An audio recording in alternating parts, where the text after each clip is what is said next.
உங்க உதவி தேவைப்பட்டுச்சு நான் மட்டும் கேட்டுக்கிறேன்.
Say goodbye.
சித்ரா, இன்னைக்கு மோகன் வந்திருந்தாமா?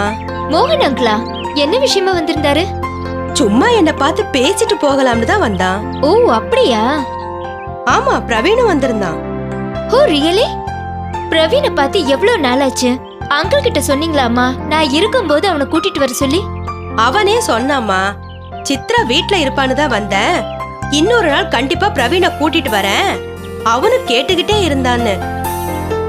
ம், அப்பாக்கு பிடிக்காதுங்கிறதுக்காக பிரவீனையும் அத்தையும் கூட நம்மளால வீட்டுக்கு கூப்பிட முடியறது இல்லல்ல? ஆமா சித்ரா, அதுதான் எனக்கும் வருத்தமா இருக்கு. பாவம் மோகன், அவன் உங்க அப்பாவுக்கு என்ன பண்ணினான்னு அவர் இப்படி அவனை வெறுக்கிறாரோ தெரியல. விடுங்கம்மா, எல்லாம் பழைய கதை தானே. எப்படி இருந்தாலும் அவன் என் தம்பி தானே. அத உங்க அப்பாவால மறுக்க முடியுமா சொல்லு? இல்லதான். இப்ப நம்ம குடும்பத்துல எல்லா நல்லது கெட்டதுக்கும் அவன் ஹெல்ப் பண்ணிட்டு தானே இருக்கான். ஆனா உங்க அப்பாவால தான் அவனை புரிஞ்சுக்கவே முடியல. ஆமாமா, அங்கிளை நாம அந்த வகையில பாராட்டத்தான் செய்யணும். நமக்கு பர்சனலா என்ன ஹெல்ப் தேவைனாலும் முதல் ஆளா நம்ம பக்கம் நிக்கிறது அவர் தானே. உங்க தங்கச்சிங்க எல்லாம் தான் ஒரு மாதிரி. பரவாயில்ல, அங்கிளாவது வித்தியாசமா இருக்காரே. மோகன் வெளியில பாக்கதான் முரடன், ஆனா அவன் ரொம்ப நல்லவம்மா. எனக்கு தெரியும் தானம்மா. அப்புறம் அங்கிள் வேற என்ன சொன்னாரு? அவன் ரொம்ப நேரம் இருக்கல. நீ வீட்ல இல்லாததுனால பிரவீன் வேற போரிங்கா இருக்குன்னு தொந்தரவு பண்ண ஆரம்பிச்சிட்டான். அதுதான் மோகனு கிளம்பிட்டான். ஓ அப்படியா? நான் நம்ம மணிமேகலை காணாம போன விஷயத்த பத்தி மோகன் கிட்ட சொன்னேன். அதுக்கு அங்கிள் என்ன சொன்னாரு? அதுக்கு அவன் ரியாக்ஷனே வேற மாதிரி இருந்துச்சுமா. ஏமா, அங்கிள் அப்படி என்னதான் சொன்னாரு? இல்ல, நான் அவன்கிட்ட மணிமேகலைய கொஞ்ச நாளா காணும்னு சொன்னேன். அவன் ரொம்ப சந்தோஷப்பட்டான். என்னது, அங்கிள் சந்தோஷப்பட்டாரா? ஆமா சித்ரா, அப்பாடா தொல்லை விட்டுடுச்சுன்னு சொன்னான். தொல்லை விட்டுச்சுன்னா? ஏன், மணிமேகலை அவருக்கு என்ன தொந்தரவு பண்ணாங்களா? அதத்தான் நானும். ஏண்டா வயசு பொண்ண காணும்னு சொல்றேன், கேட்டுட்டு சந்தோஷப்படுறியே ஏன்னு கேட்டேன். அதுக்கு அவர் என்ன சொன்னாரு? அதுக்கு அவ இருக்கும் போதெல்லாம் மாமா அவளுக்கு ரொம்ப ஹெல்ப் பண்றாரு. அவ பின்னாடியே சுத்திக்கிட்டு உன் குடும்ப மரத்தை வாங்கிட்டு இருந்தாரு. இப்ப அவ காணாம போனதுனால பேசாம இருப்பாருன்னு சொன்னாமா. என்னம்மா இப்படி சொல்றீங்க? பாவம்மா மணிமேகலை. அவ அங்கிளுக்கு என்ன பண்ணினா? ஏமா, அங்கிள் பண்றது சரியா? இல்லதான், ஆனா அவன் எப்பவும் நம்ம குடும்பத்து மேல ரொம்ப அக்கறையா இருக்கிறவன். அதனாலதான் அவன் அப்படி சொல்லி இருப்பான்னு நினைக்கிறேன். இருந்தாலும் மத்தவங்க துன்பப்படும் போது நாம அதை பார்த்து சந்தோஷப்படுறது ரொம்ப மோசமான குணம்மா. நாளைக்கு நமக்கே அந்த நிலைமை திரும்பி வரலாம் இல்லையா? சரி சித்ரா, அவனுக்கு உங்க அப்பா ஏன் இப்படி மணிமேகலைன்னு உருகிட்டு இருந்தாருன்னு தான் ஒரே கோபம். இதெல்லாம் நீ கவனிக்கிறது இல்லையான்னு தான் என்ன திட்டிக்கிட்டு இருந்தான். இப்போ அவ காணாம போனதும் தொல்லை தீந்துடுச்சுன்னு சந்தோஷப்படுறான். அவ்வளவுதானே. மணிமேகலை யாரோ தானே, அதுதான் அங்கிள் அப்படி பேசிருப்பாரு. இதே நான் காணாம போயிருந்தா இப்படியா சொல்லிருப்பாரு? நீயும் மணிமேகலையும் ஒன்னாயிட முடியுமா சொல்லு? அவ காணாம போனதுக்கு நாம வருத்தப்பட முடியும், அதை விட வேற என்ன பண்ண முடியும் சொல்லு? என்னவோ போங்கம்மா, எனக்கு என்னமோ மணிமேகலை நினைச்சா ரொம்ப வருத்தமா இருக்கு. அதுக்கு நாம என்ன பண்றது சித்ரா? எல்லாம் இறைவன் விட்ட வழி.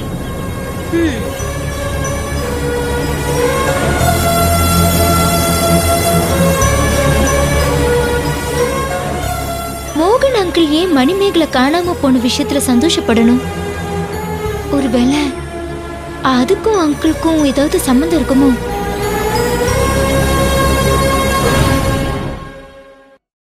ராகுலன், இப்போ யார நம்புறது யார நம்ப கூடாதுங்கிறது எனக்கு ஒண்ணுமே புரியல. நீங்க ஒரு தம் எடுத்து கொஞ்சம் ரிலாக்ஸ் பண்ணுங்க.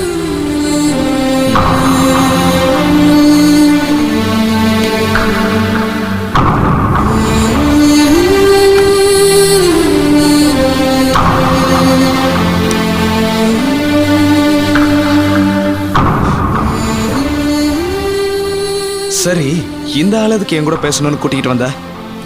உங்களுக்கு தெரியுமோ என்னமோ, நம்ம ஆபீஸ்ல காணாம போன பொண்ணு இந்திரனோட வளர்ப்பு மக. ஆமா, அது என்னைக்கோ சொல்லி தானே நம்ம ஆபீஸ்ல அந்த பொண்ணுக்கு வேலை கொடுத்தோம். இந்திரன் கொடுத்த கம்ப்ளைண்ட் பேர்ல போலீஸ் எந்த நேரமும் நம்ம மகேஷ் அரெஸ்ட் பண்ணலாம். என்ன எவிடன்ஸை வச்சு போலீஸ் அரெஸ்ட் பண்ணலாம்? 1 2 அது மட்டும் இல்ல, மதனோட கொலை முயற்சியில வேற மகேஷ் சந்தேகப்படுறாங்க. அது யாரு மதன்? மதன் வேற யாரும் இல்ல, மகேஷோட மைத்தினியோட பாய் ஃப்ரெண்ட். சொல்ல போனா எனக்கும் மைத்தனும் தான்.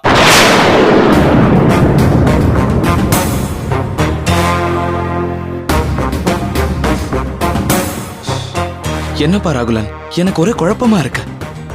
நான் இன்னும் ஆரம்பிக்கவே இல்ல. இப்பவே உங்களுக்கு குழப்பம்னா சரி, மதன் எதுக்கு நம்ம மகேஷை கொலை பண்ண முயற்சிக்கணும்?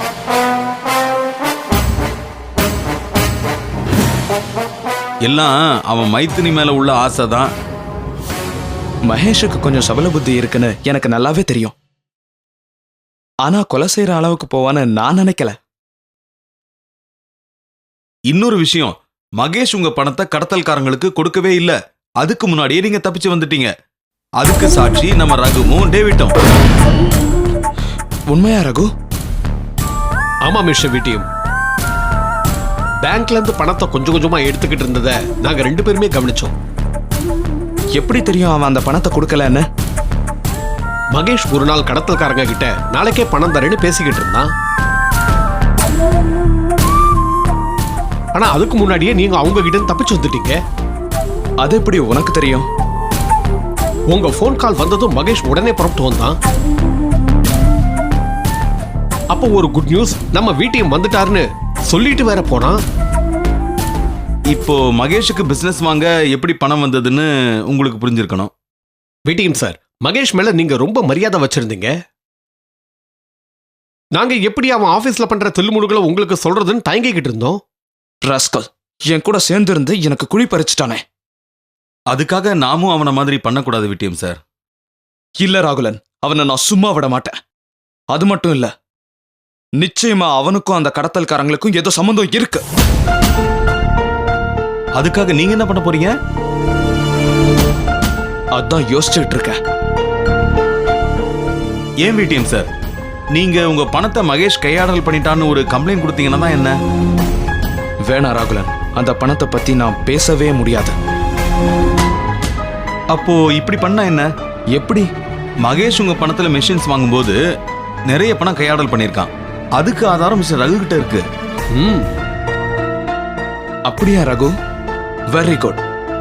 அது போதும் நமக்கு. அப்போ என்ன பண்ணலாம்னு சொல்றீங்க? அதான், இனிமே என்ன,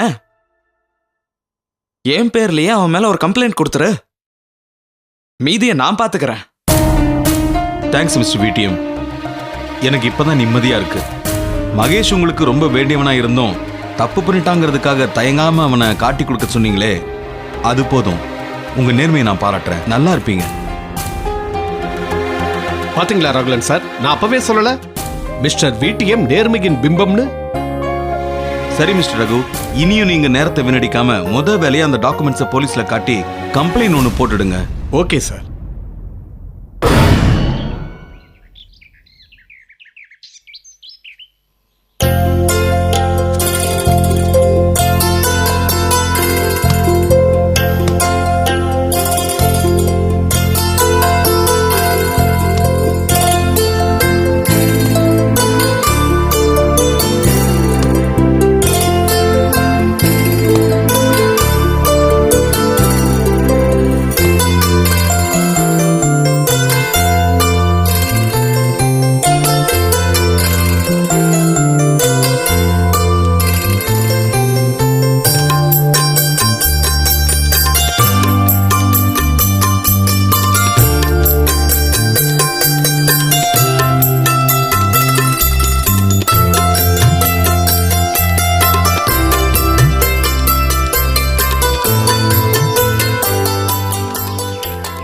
மணிமேகலைய பத்தி ஏதாவது தகவல் கிடைச்சதாங்க?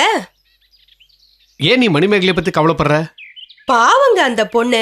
இப்ப அவ எங்க இருக்காளோ, என்ன கஷ்டப்படுறாளோன்னு தான் கேட்டேன். அது தப்பா? தப்புன்னு இல்ல.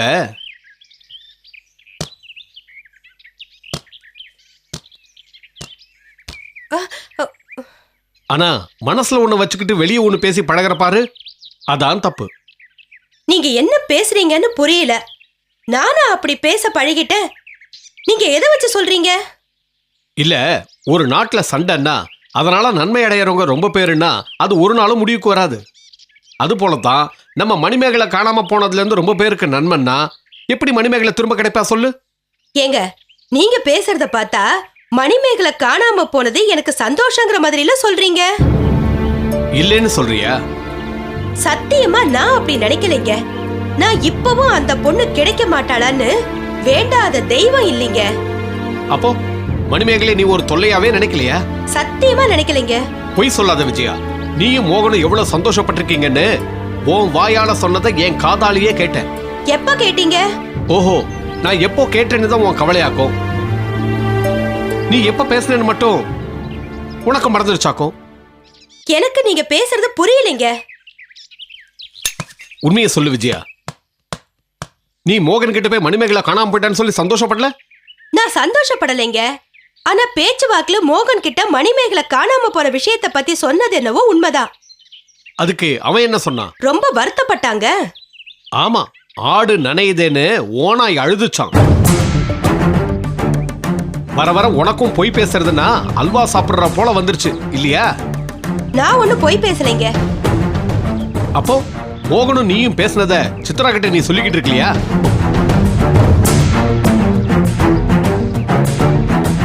அப்போ சித்ரா கிட்ட நீ பொய் பேசுனியா?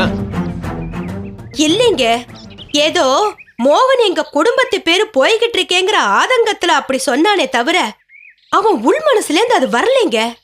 விஜயா, நான் உன்கிட்ட எத்தனை தடவை மோகன் இந்த வீட்டு பக்கம் வரக்கூடாதுன்னு சொல்லியிருக்கேன். நீங்க தான் அவன் மேல வெறுப்புல இப்படி பேசுறீங்க. ஆனா மோகன் உங்க மேல ரொம்ப மரியாதையும் அன்பு வச்சிருக்கான். ஓஹோ, அதான் அன்னைக்கு உங்க எல்லார் முன்னாடியும் என் வீட்லயே என்ன தூக்கி எறிஞ்சு பேசினானாக்கும். தப்பு உங்க மேலதாங்க. வீட்டுக்கு வந்தவங்கள நீங்க ஏன் வெளியே போங்கன்னு கத்தணும்? அப்போ அந்த ராஸ்கலை கட்டி பிடிச்சு முத்தம் கொடுக்கணுமாக்கும். விஜயா, என் கோபத்தை கிளறாத. அவனுக்கு என்ன கண்டாலே ஆகாது. அவனுக்கு உங்களை பிடிக்காத அளவுக்கு நீங்க என்ன பண்ணீங்க? அதான் அவனுடைய காடத்தனத்தை தட்டி கேட்ட பாரு, அது அவனுக்கு பிடிக்கல. எனக்கு என்னமோ அது ஒரு காரணமா படல. அதுக்கு மேலேயும் அவனுக்கு நீங்க ஏதோ பண்ணிருக்கணும். கடைசியா ஒண்ணு சொல்றேன் கேளு விஜயா. நம்ம மணிமேகலை காணாம போனதுக்கும் மோகனுக்கும் நிச்சயம் ஏதோ சம்பந்தம் இருக்கு.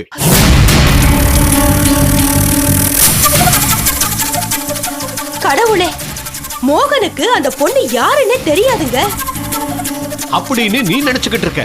ஆனா ஆனான்னு என்னங்க சொல்ல வரீங்க? சொல்லுங்க ப்ளீஸ். இல்ல, நான் ஒண்ணும் சொல்ல வரல. ஆனா அவங்கிட்ட சொல்லி வை, மணிமேகலை காணாம போனதுக்கு யார் காரணம்னு போலீஸ் என்கிட்ட கேட்டப்போ முதல் சந்தேக பேர் விடுன்னு மோகன் பேரை தான் கொடுத்து வச்சிருக்கேன்னு. ச்சே, உங்களுக்கு கொஞ்சம் கூட மனசாட்சி இல்லையா? எனக்கு இருக்கு, ஆனா அவனுக்கு இருக்குன்னா முதல்ல மணிமேகலைக்கு ஒரு ஆபத்தும் பண்ணாம வெளியே விட சொல்லு.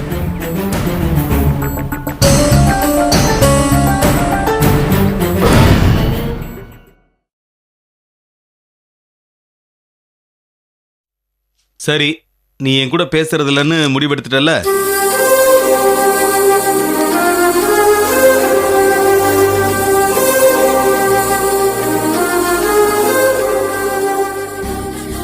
ஓகே, இப்ப நான் என்ன தப்பு பண்ணிட்டேன்னு இப்படி உம்முன்னு முகத்தை வச்சுக்கிட்டு இருக்க?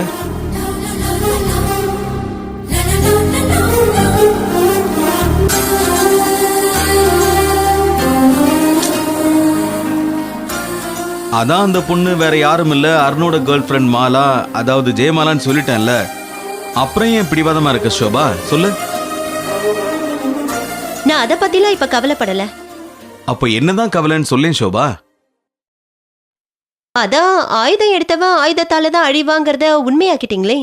இதுக்கப்புறமும் நான் என்ன பேச வேண்டியிருக்கு?